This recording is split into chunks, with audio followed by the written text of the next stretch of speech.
Hey everybody, it's Kenny K here again with a new review about a horror movie that a lot of people will know, Psycho 2. Um, it's from 1983, so what's that? It's more than 20 years later. Um, and Anthony Perkins, you've got Anthony Perkins, you got a lot of famous names in this one. A lot of people who came back from wow 25 years ago. The first movie, I liked the first movie, but I'm gonna tell you, I didn't like this movie as much as the first movie. Yes, sorry. um you've got Anthony Perkins, you've got Vera Miles, who's Lil Lillian Crane, or at this point she's Loomis, because Loomis was the affair boyfriend of Marion Crane, who was played by um, not Jamie Lee Curtis, her mom. What's Janet Lee? Janet Lee? I'm not sure. Yeah, uh, she was played by was it Janet Lee? Fuck, Marion Crane was her name instead. But she's her sister, so Vera Miles is also back. Um, and you've got, I'm seeing, looking at, you got a few new characters like Meg Tilly. She's the daughter of Lila, Mary Loomis, or Crane, how you want to proceed it. Because Loomis, the guy, died. He had a hardware store. He died at this point.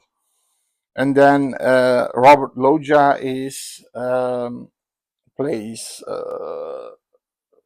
Anthony Perkins, a psychiatrist, and then Dennis Franz from NYPD Blue is the sleazy, yeah, manager now of the motel.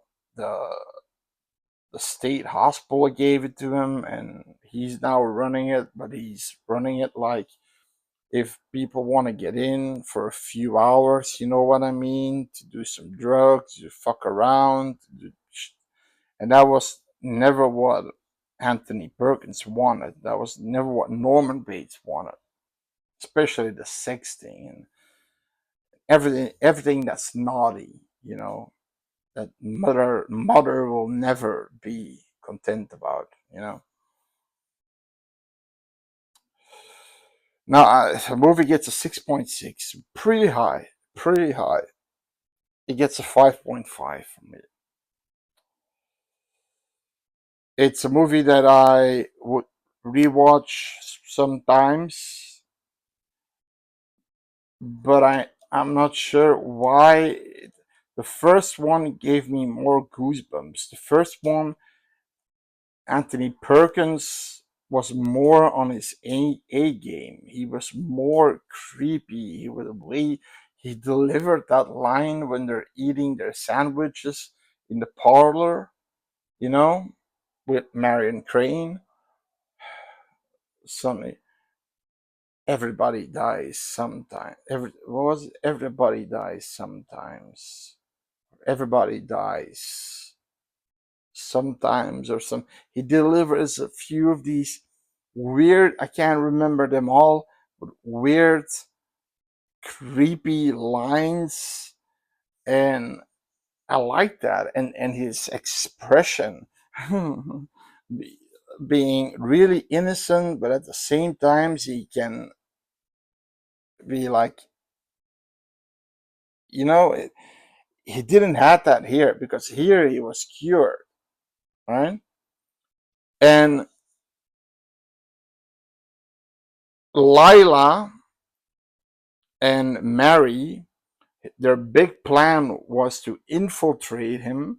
Mary should infiltrate him to be a sort of crush, and Lila would infiltrate the telephones, put on the costume of a dead mother, a wig and the knife and the outfit. So, looking out of the window, calling him, so putting notes everywhere, so that basically he thinks that mother is back, and he starts to get confused again.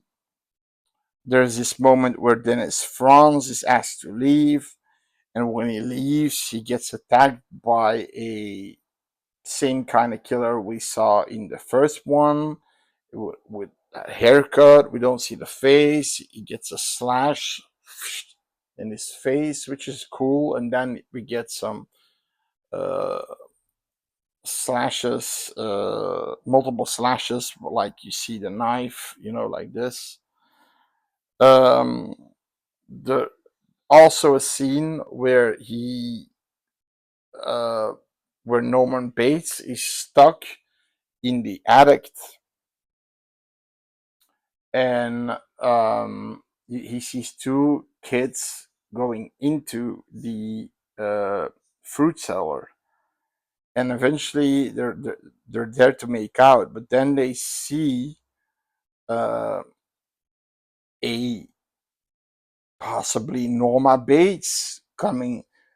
And the cool thing, you could see she was hunched, he or him, he or her was hunchbacked like this, and you can see she was going after them, and the girl got out all right, but the boy was like fledged, and the girl was trying to save him, but you saw the blood squirting against the window and the knife going in. That was a cool scene, a creepy scene. It was a really creepy, in a way, a gory scene. Yeah. Um, but after a while, it comes. So when Norman Bates gets out of the attic, he's Mary says the door can't be locked from the outside. No, it can, but when it can when you're sabotaging it. So she sabotaged it, and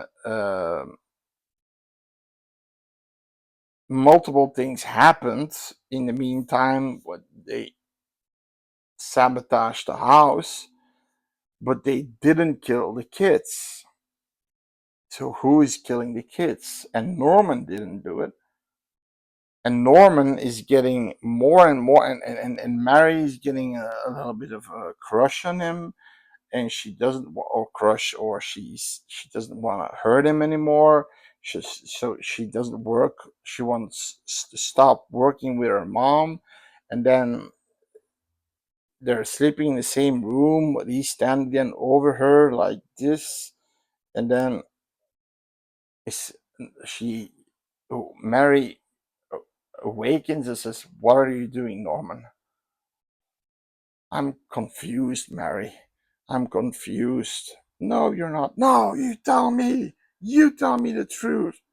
"You're confused, yes. Come here." He hugs her. "Maybe you want some sandwiches." He asks her 3 times in the entire movie, "You want some sandwiches?" "Maybe I've got some more sandwiches." And then when the police came, they took it all, but not the sandwiches. Okay, okay. So you got me. Um, well, the problem is Lila and Mary did too much damage. Too much damage with him. He's starting to believe mother is on the line. Even when she takes the phone and she doesn't hear her, she goes upstairs saying,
that's probably the most goriest scene when she's her last act of revenge is she call him again. She goes to his house, wants to put on the clothes, the knife and all the shit, and then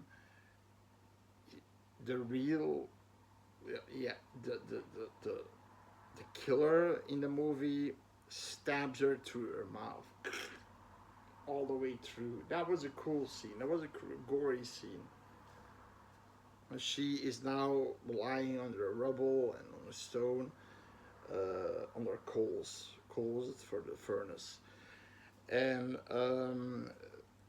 she tries and tries. She goes upstairs again and she tries to telephone.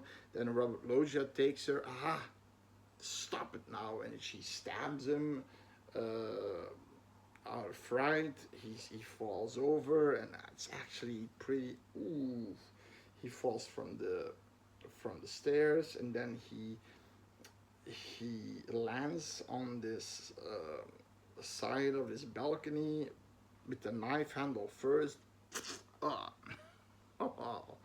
deeper, which is pretty well done, pretty gory actually. It's a gory shot. I mean, she already stabbed him pretty deep, and then he falls with his entire weight on a balcony with the hilt of the knife flash right through his body. Come on. Now Norman is going after her, and he's, give me the mother, give me the knife, mother. And she's stabbing him, she's slicing him, she she stabs him at least 4 times, twice to the hands, through the hands, and then once when he takes a knife and he has it in his hand and she pulls it out so blood comes out. She goes to the basement. Now the cops are coming, because Loja called the cops too to go come and help, before he died. The pro They're in the basement, and Mary sees her dead mother with her head through the through the coals, and she said, "You did that. You did that. Die!" And then before, of course, the cops come in and shoot her, shoot a few bullets in her, and then you think, okay, the movie's done. Norman is back to his old self. No, not completely yet. There's this little twist. In the end, this it's a cool shot. You have the hotel with a lot of wind, and somebody stepping on the stones on the step. It had a lot of steps to go up to the house, and she's standing there. You see this old woman with the same attire that the killer wore, and she knocks, and it's the woman from the diner where she in the beginning, but he got fired pretty fast. He lost the job pretty fast. because of that asshole to me. Um, um, she tried to give him. She begged her boss to give him a job, and the old woman appears to be Mrs. Poole, but apparently Mrs. Poole was the middle name of Norma Bates, and Norma Bates wasn't his real mother. She was a real mother. So this woman is the real mother of Norman Bates, and Norma Bates was just a carrier that would take care of. She was too young. She had problems with the stage. She was also fucked up in the head, like Norman, and Norma took care of him. Then this is so. You want some sandwiches? No. Okay. Well, okay. Bam! He takes this. He takes his shovel. Looks at it. You don't want some sandwich? You don't want some sandwiches? No, no, thank you. She's dead. Falls on the ground. She's dead. He takes her up, goes upstairs to her her mom's his mom's bedroom, and you hear him talking again in the voice of his mom. You have to keep me here on the window so I can keep a watch on you. If you have contact with those filthy sluts, you're my boy. I am your number one, and I never will be your number two. You got that? Yes, mother. So now he's completely fucked up again. With the difference now that the police killed the killer, and they're not gonna harass him anymore. Of course, there's a sequel and another sequel after that one, and even then he doesn't get caught. But they're not they're not even worse than this one. But this one's it's not a listen. The positives. Mary and Vera, the Vera Miles and Mary Meg Tilly. She's also, by the way, a in Child's Play Chucky the TV series. Um, Robert Loggia, Dennis Franz, they all did their job. Anthony Perkins, there's something about him that you have to remember. In the first one, he was already fucked up in the head, and you can see that he channeled from anger to a good boy, anger to good boy, and he did that really well in the first movie, in the black and white movie. And also the kills were, because this movie the kill, okay, you had the blade through the mouth, that's a pretty cool kill, but you don't have the I'm not sure the kills in the first movie had more impact on me. Not only shower kill, but the kill with the detective with no music. The door just opens, and we look from above from it, and she just comes at him with a knife. And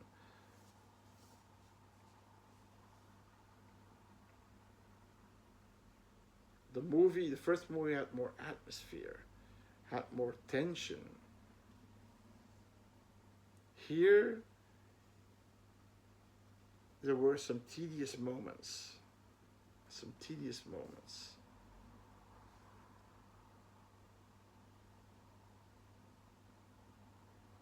And they wanted it, at some point, they stopped being a little bit tedious and they wanted it fast tracked. So he becomes a fucking loony bin again. And that didn't work either. So this is a movie that has to take 2-3 hours long to really make him that maniac again that he was before. Not